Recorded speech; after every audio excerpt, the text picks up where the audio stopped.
Cześć, Bartek Urban, zapraszam do testu Mercedesa CLS 53 AMG. W sumie to już w przywitaniu popełniłem błąd, bowiem poprawna nazwa modelu według nowej nomenklatury Mercedesa to Mercedes AMG CLS 53 4MATIC Plus. Teraz możemy zaczynać. Pierwsza generacja Mercedesa CLS została zaprezentowana w 2004 roku i od razu spowodowała spore zamieszanie. Po raz pierwszy na rynku pojawiło się auto, które pomimo 4 drzwi wyglądało jak coupé. To właśnie CLS zapoczątkował model na tego typu auta. Dzisiaj stoję już przy trzeciej generacji modelu CLS, która jak tylko została zaprezentowana, wzbudziła mieszane uczucia. Również moje. Genialny, agresywny przód, świetna, charakterystyczna linia boczna i niestety bardzo dziwny tył. Tył z tymi światłami wyglądał dla mnie jakby był takim niedokończonym projektem i w sumie wciąż zwykły CLS wygląda dość dziwnie. Na szczęście dziś testuję niezwykłego CLS-a, bowiem jest to obecnie najmocniejsza i najbardziej sportowa odmiana 53 AMG. Dzięki kilku zabiegom stylistycznym auto wygląda diametralnie lepiej. Z tyłu to zasługa lotki, dyfuzora oraz tych pięknych 4 rur wydechowych. Poza tym mamy nowe zderzaki oraz dedykowane felgi o bardzo ciekawym wzorze. Całość robi piorunujące wrażenie, zwłaszcza w tym ciemno-szarym kolorze. Nie, to nie jest czarny. Oczywiście CLS wciąż jest 4-drzwiowym coupé, a to oznacza piękne drzwi bez ramek, kawał pięknego auta.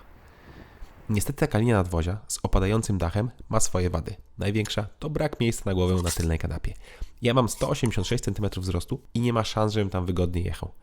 Myślę, że już przy 175 cm mogą być problemy. Szkoda. Z tyłu na pocieszenie mamy do dyspozycji podłokietnik ze schowkiem, cup holderami, a także mamy oddzielną klimatyzację, złącze USB oraz złącze 12V. Z przodu miejsca jest oczywiście więcej i tutaj już się jeszcze bez problemu, chociaż nie mogę powiedzieć, że miejsca jest mnóstwo. Jesteśmy dość mocno obudowani, co akurat mi się podoba. Wszystko jest oczywiście regulowane elektrycznie, a fotele są bardzo wygodne. Wygodne jest też otwieranie bagażnika. To najszybciej otwierający się i zamykający mechanizm elektryczny, jaki widziałem. To zasługa pewnego triku, bowiem klapa wcale się nie otwiera cały czas elektrycznie, tylko jest wyrzucana, jak to ma miejsce w niektórych sedanach. Ale przy składaniu już działają silniki, które również szybko dociągają klapę. Świetnie, bo nie ma nic bardziej denerwującego niż wolno otwierana klapa. Kufer, jak przystało na sedana, ma niezbyt duży otwór załadunkowy, ale już sama przestrzeń jest całkiem spora. Do dyspozycji mamy aż 520 litrów. Pod podłogą jest schowany akumulator oraz mamy dodatkowy schowek. Kanapę można złożyć, co polecam zrobić przy jeździe na co dzień. Później wytłumaczę dlaczego. Teraz skupię się na desce rozdzielczej.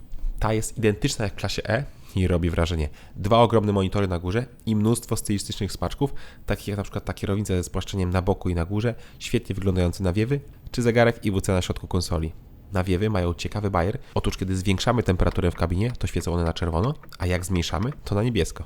Niezłe. Poza tym materiały użyte do wykończenia wnętrza są świetnej jakości, tak samo jak i spasowanie. Chociaż na środku deski rozdzielczej przy bardzo mocnym wciśnięciu usłyszymy lekkie skrzypnięcie, ale trzeba nacisnąć naprawdę mocno. Podczas jazdy absolutnie nic nie skrzypi. Swoją drogą wykończenie z włókna węglowego w sportowym aucie wygląda rewelacyjnie. Szkoda tylko, że w CLS-ie wymaga to płaty aż 13 000 złotych. To, co również nie do końca mi się podoba, to obsługa, która jest teraz jeszcze bardziej skomplikowana. Podstawowym narzędziem do obsługi jest ten joystick z touchpadem i pokrętłem zlokalizowanym tuż pod nim.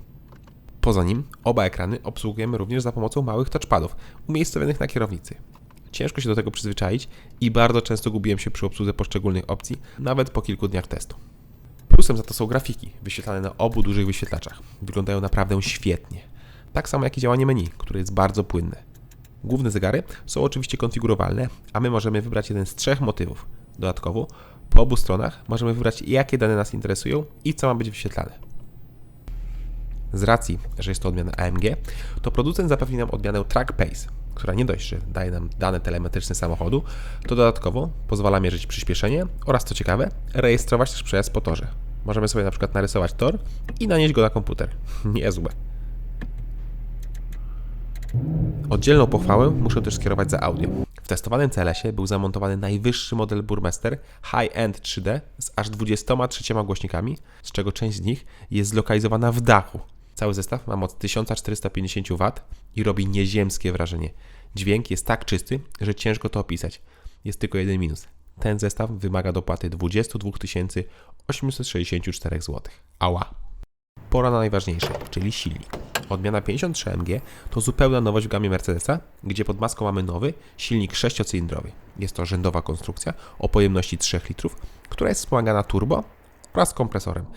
Co ciekawe, kompresor jest elektryczny, czyli mamy do czynienia coś jakby z hybrydą. Jest to elektryczna instalacja 408V, która ma dwojakie zadanie. Z jednej strony zasila elektryczny kompresor i pozwala na chwilowy przyrost dodatkowych 22 koni oraz aż 250 Nm. Z drugiej strony wspomaga rozruch silnika, w tym układ start-stop. W związku z tym odpalanie silnika jest wręcz niezauważalne, nie ma kręcenia rozrusznika, tylko od razu budzi się do życia spalinowa jednostka. Dodatkowo silnik ma już kopa z samego dołu, dzięki właśnie temu elektrycznemu kompresorowi. Sam silnik spalinowy ma moc 435 koni, co w połączeniu z napędem na wszystkie koła i bardzo sprawnie działającą dwusprzęgłową skrzynią o 9 przełożeniach daje nam sprint do setki w czasie 4,5 sekundy oraz prędkość maksymalną ograniczoną do 250 km/h. Mi udało się uzyskać nawet jeszcze lepszy czas do setki, bo 4,4 sekundy. Później również auto świetnie przyspiesza i na przyspieszenie od 100 do 200 km/h CLS potrzebuje 11,2 sekundy. Co ciekawe, jest to nieco lepszy czas od E53 AMG, pomimo iż CLS waży sporo, bo aż 2 tony. W nazwie modelu mamy słowa Formatic Plus, które mogą być nieco mylące, ponieważ takie samo oznaczenie jest np. w dużo bardziej hardkorowym E63 AMG z V8 pod maską.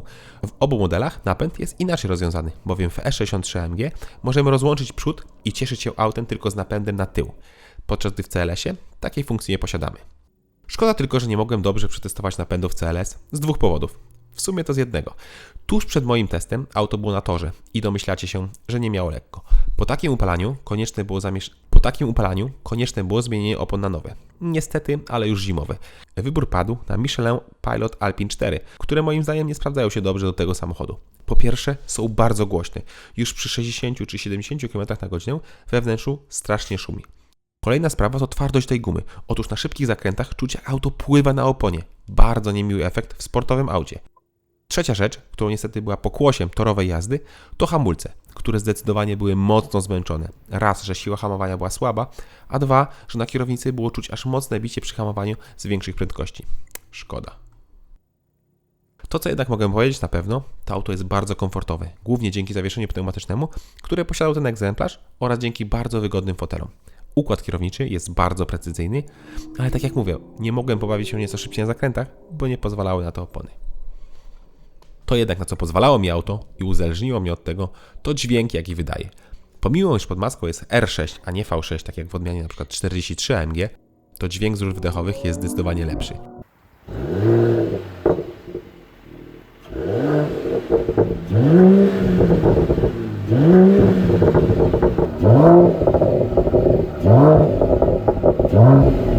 Mamy nieco gorszą kulturę pracy silnika, ale za to dużo lepszą pracę wydechu. Dla mnie bomba. Wydech strzela, bulgocze, no coś pięknego. Nawet jadąc wolno, cały czas słyszymy pięknie graną melodię z tych 4 sporych rurek z tyłu.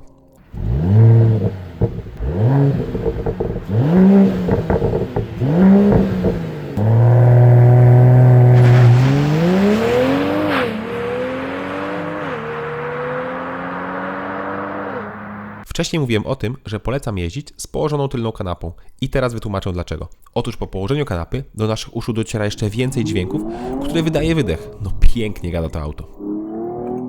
Oczywiście Mercedes oferuje nam kilka trybów jazdy i w zależności od nich wydech może być głośniejszy lub bardziej cichy. Możemy też sobie sami skomponować własny tryb jazdy. Różnica pomiędzy poszczególnymi trybami jest ogromna, gdzie na przykład w Eco musimy wklepać bardzo mocno pedał gazu, żeby w ogóle jechać. Tak, w Sport Plus reakcja jest niemal błyskawiczna, a CLS wyrywa się do przodu jak dziki, pięknie przy tym mrucząc.